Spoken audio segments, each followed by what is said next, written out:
Éphésiens chapitre 3 et nous allons lire à partir du verset 20. Il dit: Or, à celui qui peut faire infiniment plus que tout ce que nous demandons ou pensons, selon la puissance qui opère en nous. Au verset 21, il dit: À lui soit la gloire dans l'Église en Jésus-Christ, dans toutes les générations au siècle des siècles. Oui, il parle de la puissance de Dieu et de sa capacité à faire des choses puissantes, au-delà de notre pensée et même au-delà de tout ce que nous pourrions lui demander. Cependant, il y a quelque chose à remarquer. J'ai lu entièrement et je veux mettre un accent dessus. À celui qui peut faire infiniment plus que tout ce que nous demandons ou pensons, selon la puissance qui opère en nous. Vous voyez, même si Dieu a toute la puissance, il a toute la capacité, il peut faire tout ce que nous lui demandons, mais il dit qu'il le fait selon la puissance qui opère en nous.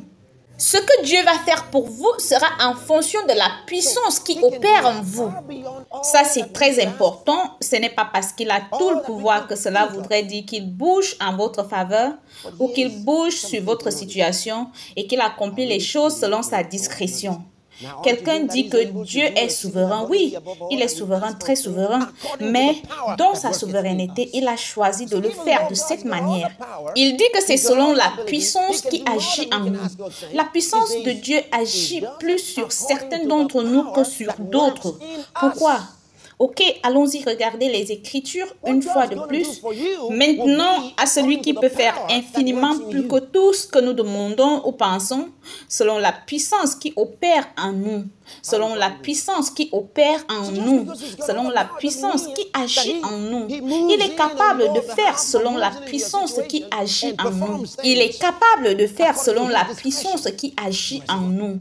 Ceci expliquera pourquoi certains chrétiens, même s'ils appartiennent à Dieu, passent par des situations qui les détruisent malgré le fait qu'ils priaient. Ils ont prié et prié et prié, mais les problèmes sont toujours là. Ou alors, ils étaient déjà en difficulté et ils essayaient de s'en sortir. Et ça les a détruits. Détruit l'entreprise, détruit leurs finances, détruit leur corps. Certains ont prié et prié quand ils ont été attaqués par un certain type de maladie qui n'a pas disparu jusqu'à ce qu'elle les tue. Vous dites, pourquoi de telles choses arrivent? Ça, c'est ce que je vais vous montrer maintenant. Il dit que Dieu est capable de faire plus que ce que nous pouvons imaginer, plus que ce que nous pouvons même demander, mais qu'il le fait selon la puissance qui agit en nous, pas selon sa puissance dans le ciel, selon la puissance, et ça c'est la puissance de Dieu qui agit en nous, en nous. Alors, combien la puissance de Dieu agit-elle en toi?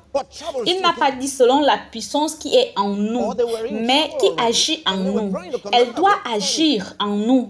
Rappelez-vous quelque chose dans le livre des Actes chapitre 1. Juste avant l'ascension du Seigneur Jésus-Christ, il a parlé à ses disciples quand il leur a dit de rester à Jérusalem jusqu'à ce que le Saint-Esprit vienne. Et il a dit, parce que vous recevrez une puissance quand il viendra. Quand il viendra sur vous.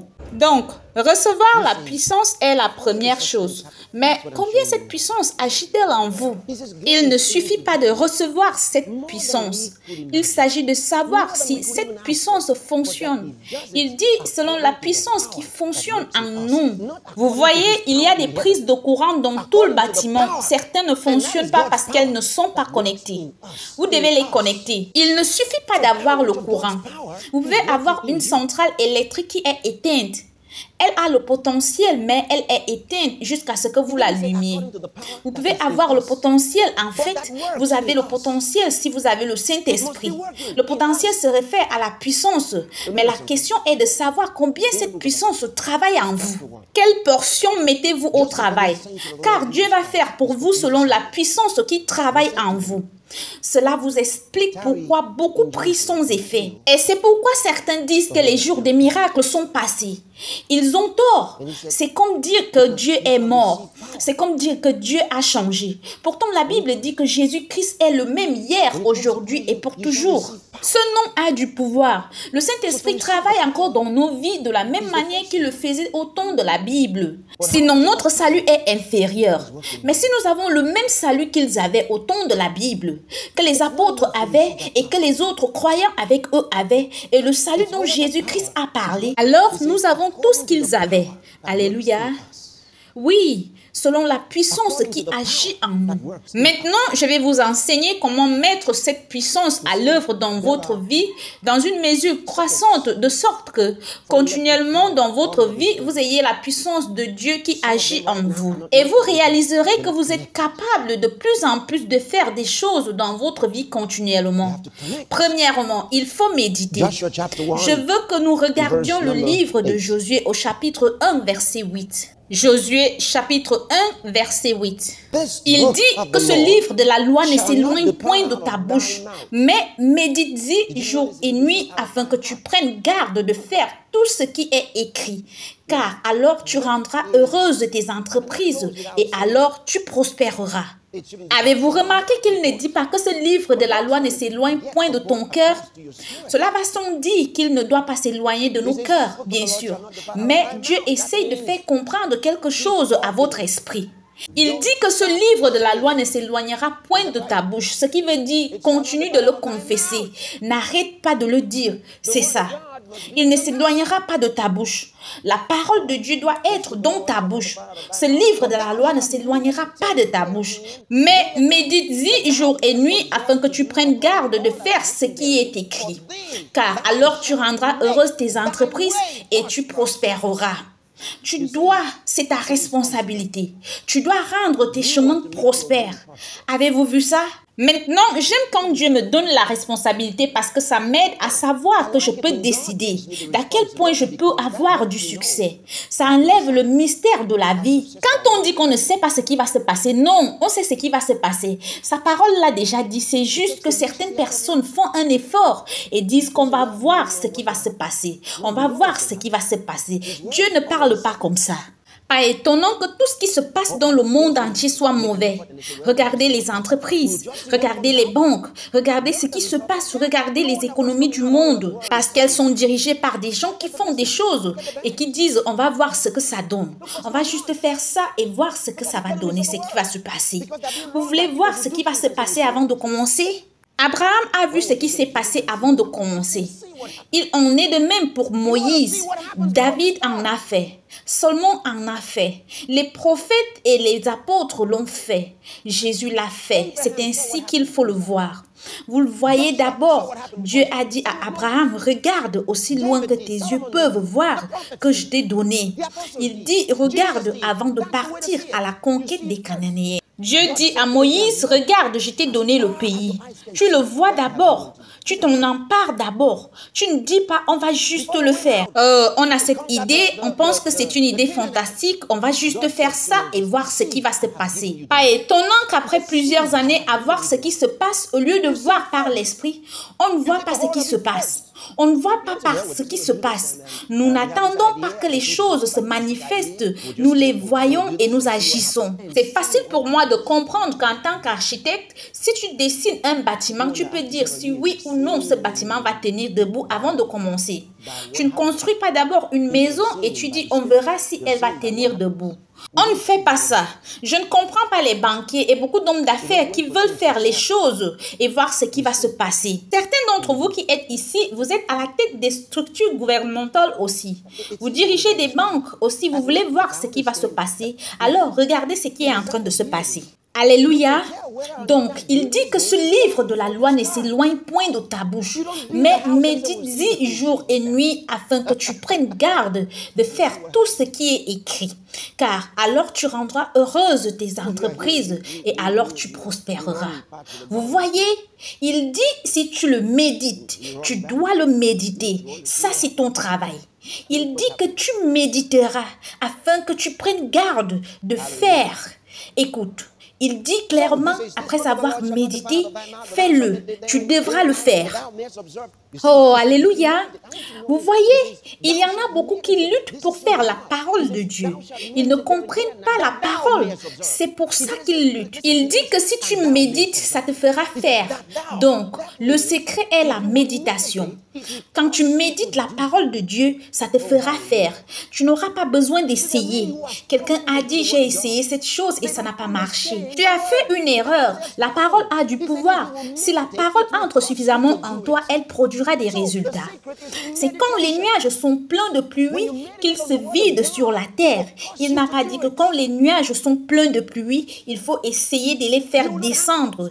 Il dit qu'ils se vident sur la terre. Dans Ézéchiel chapitre 36, je veux que vous remarquiez quelque chose de très beau à partir du verset 26.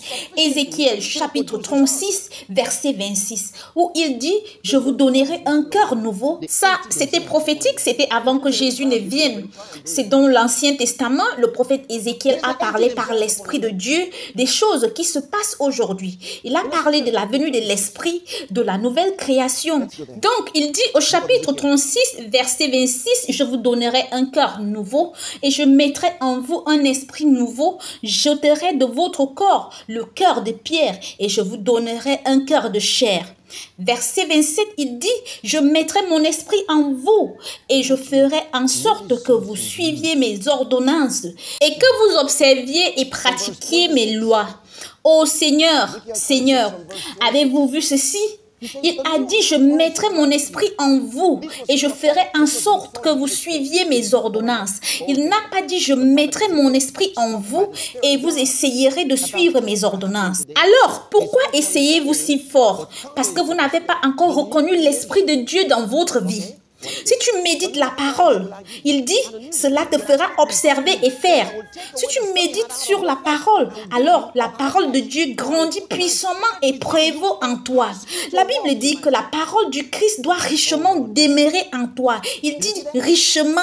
Maintenant, regardez le Saint-Esprit, il dit aussi, je mets mon esprit en vous de sorte que vous suiviez mes ordonnances. Donc, c'est tellement important d'avoir le Saint-Esprit dans votre vie.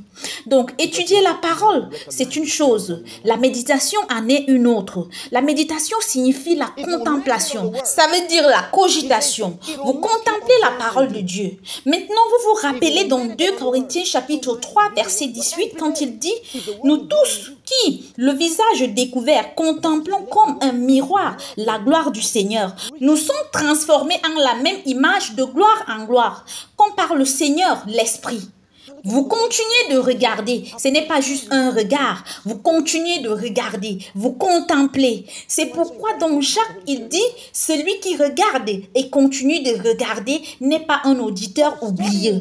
Il continue à regarder, il continue à regarder. Donc, c'est comme ça qu'on médite. Maintenant, retournons dans Josué chapitre 1, verset 8. Que ce livre de la loi ne s'éloigne point de ta bouche, mais médite-y jour et nuit afin que tu prennes garde de faire tout ce qui est écrit. Car alors tu rendras heureuses tes entreprises et alors tu prospéreras. Donc, si vous voulez avoir du succès dans votre vie, dans tout ce que vous faites, vous m'entendez dire tout le temps, je suis un succès. Oui, je le serai toujours. Mais pourquoi? À cause de la parole. La parole m'a montré comment être un succès. Je ne serai jamais un échec. Je ne serai jamais un échec. Je ne pourrai jamais être un échec. Vous voyez cela? Et je vais de gloire en gloire. C'est ce qu'on appelle la gloire toujours croissante. Et je vous le montrerai bientôt.